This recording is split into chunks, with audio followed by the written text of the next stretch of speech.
And that brings us to our next key factor, which is affordability. The fact is we have been in an affordability crisis for a little bit of time now. 59% of Americans don't have enough income to afford a median priced home. 55% say that they think home prices are too high, and 46% can't afford the down payment and closing costs. Now, this is a big deal because we have 69% right now of homeowners have a rate of 5% or less, and 24% of those have a rate that's under 3%. This creates what the experts call a lock-in effect. We have people who don't want to move because they don't want to give up their really low interest rate. So as long as interest rates stay high, we have certain people that want to go somewhere, but they won't because they don't want to give up that interest rate they have locked in right now.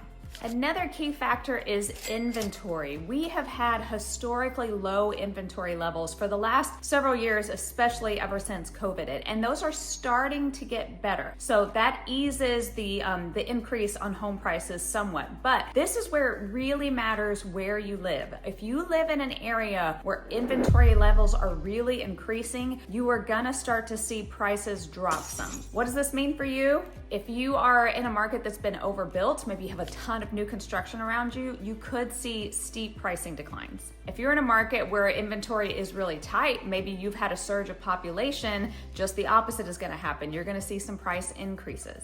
And the markets that have seen the biggest gains over the last few years are actually the most vulnerable when it comes to market correction. So if you lived in one of those cities where everybody moved there and prices just went through the roof, you might be in a market that's really struggling right now.